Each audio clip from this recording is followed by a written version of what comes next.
Hey everybody, Nick here, and today I got a disassembly video with some first impressions afterwards of this little guy right here. This is the HMC Knives Transient Micro, or Micro Transient. I'm not quite sure which.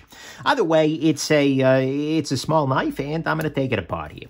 So, first off, I guess in the name of full disclosure, since I'm doing full disassembly, I should thank very much my buddy Jason for sending this guy along. A little bit of thread locker in there, but I don't know whether that's factory. This is actually a knife that is, like I said, that's owned by a buddy of mine. He offered to send this guy along, and I've been interested in it, so I figured why not, right? Yeah, so it may be the case that this, I know it's had some carry to it, but it may be the case that this isn't exactly as it comes from the factory. Do keep that in mind. But anyways, let's take it apart and see what's going on here. There's really not that much going on here. And I don't mean that as an insult, by the way. We do see some important things. We see a ceramic lock bar, ceramic detent ball, and a lock bar insert. There you go. That's English. That's the language I'm supposed to speak. So we've got that. We've got ourselves a set of stainless washers on top of the titanium there. We've got ourselves a blade here. One thing to note is, by the way, that there's jimping on the inside of the blade as well as on the bottom of the blade as well as on the this area here, which just makes this a little bit more, gives you a little bit more purchase, especially if you've got larger hands, because this is a very small knife. This is a knife that is uniquely suited to my particular flavor of hand, which are a little bit smaller than the norm. So there is that. And then aside from that, really, there's no lightning pockets or anything like that. But it's a pretty damn small light knife anyways, so there's no beef there. Everything else on this guy looks pretty much good to go.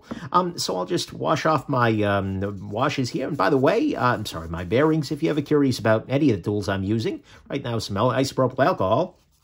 But if you're curious about any of the other tools, go ahead and check out nickshabazz.com/tools. You will see a link to every damn thing I use. And it will be glorious. So there we are.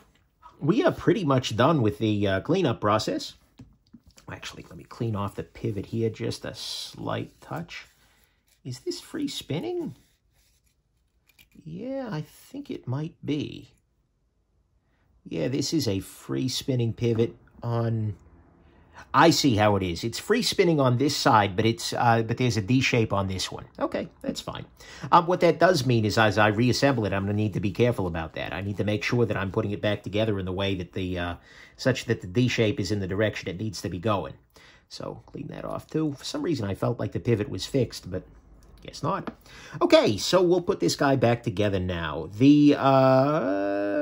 Let's go ahead and put this in place, because the blank screw was on the show side.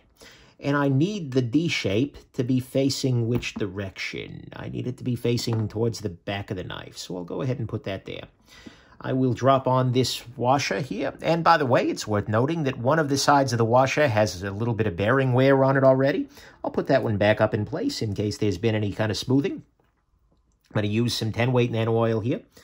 Just drop a little bit onto here, and that actually should about do it. I'll put a little on the pivot as well, just so we get that done.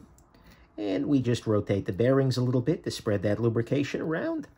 Beautiful. Now I'm going to go ahead and drop the blade onto there, but before I do that, I'll just use some of what's remaining on the top of the applicator here to get in there, clean that off.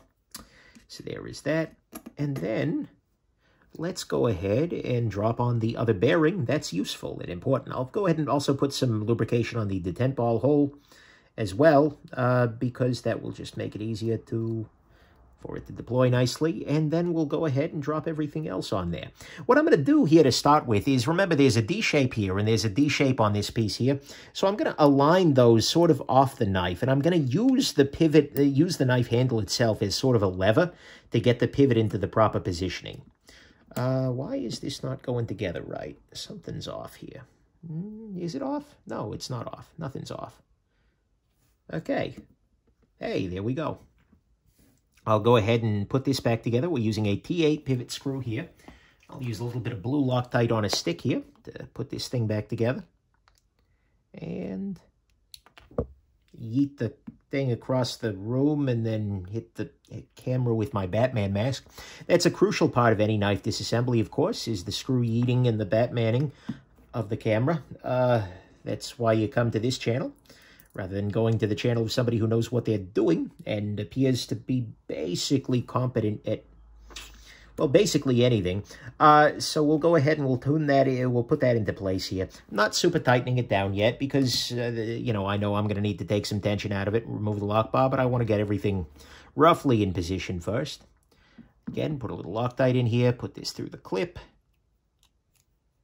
This is easy enough, he says right now, dangerously.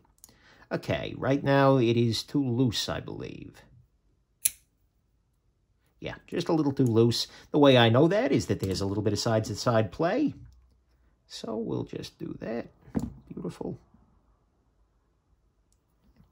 And there we go. No play at all. Dead centered. Dead. It's maybe slightly off center. Let me loosen this back screw here. If it's off center, it's to the extent that I don't really give a crap. Like, it may not be dead center, but it's... it sure looks like it's about to shuffle off the mortar coil center. If that makes sense. Right? And so that leaves us finished with the disassembly, and I'll give you some first impressions. My first impressions here are pretty damn positive. I'm impressed with the knife. There are a couple of things that I'll say here, is that ergonomically speaking, actually, it's better than you'd think. This is a small knife, right? I mean, we're looking here at, you know, less than 2.5 inches worth of blade.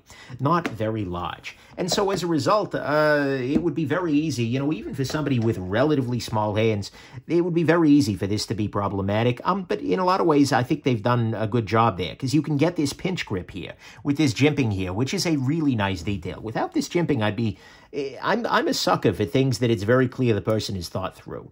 So, you know, that's very nice. But you can choke back here and do pretty well. You can choke up a little bit and get a pretty good lift. This is maybe even a little deeper than I would need it to be, especially if I'm doing this kind of grip. But you know what? It works. In terms of the opening mechanism, can I flick this open? I'm not sufficiently skilled to flick that open, but I sort of imagine that somebody with some practice could do that. Detent-wise, actually, detent is fine. You would expect it to be, given this detent tab, or this flipper tab is very strange, but it's well textured here. And so I don't think that's a major issue, and it flips out pretty reliably and doesn't come out in that way in any particular approach. The pocket clip here is good. Seems to be a fine clip. The hardware looks nice. The overall design on it is kind of cool. It's kind of an unusual design, frankly, and especially at this size. Yeah, not that common. The only things I really have to say immediately negative about it, this looks like it's a little frightening, but I can't quite get my finger in to touch the back of that edge, and I've got smaller fingers than some, so I feel like this is still going to be safe there. I would feel okay sharpening that all the way to the back. But the biggest issue that I've got with this thing is just, frankly, the blade stock is a little bit on the thick side here. I'm not sure whether there's distal tape or anything involved in that. We'll go ahead and measure this out here. My bet here is like a 0.13, something like that. What are we at, stock-wise? Yeah, 0.125. Yeah, that's in inches, by the way. For you millimeter folks, we're talking 3.18 millimeter. Yeah, that's a little much. Look, and by the way, don't trust those numbers till there's not that many decibels. Sorry, audio guy, decimals. But anyways, the stock on this guy is a little thicker than maybe I'd like to see, although the grind does come down to a very nice thin edge. So, you know what, it works out. I kind of expected this to be a little bit more pocket scalpel-y in terms of the thin grind, but, you know, hey, whatever. the grind is good. I'm sorry, the thin stock, but the grind is thin enough that I don't really super care about the fact that the edge is a little, or I'm sorry, that the stock itself is a little thicker. So, you know what? On the whole, you got to know what the size you're after here is. I mean, this is a small knife. We're coming in over, or I'm sorry, like about 5.5 inches overall length here. Oh, should do that on camera. Trying a new camera angle for this. But anyways, you would expect that, but as long as you're okay with the smallness of it, and, you know, if it fits your hands, then honestly, it's a cool little piece. Just got to know what you're getting into size-wise. I'll let you know everything with the price and all that once I get ready to do a full review. But for the moment, there you go. Those are the first impressions. Hope this has been interesting to you and that you have yourselves an absolutely wonderful rest of your day. Bye now.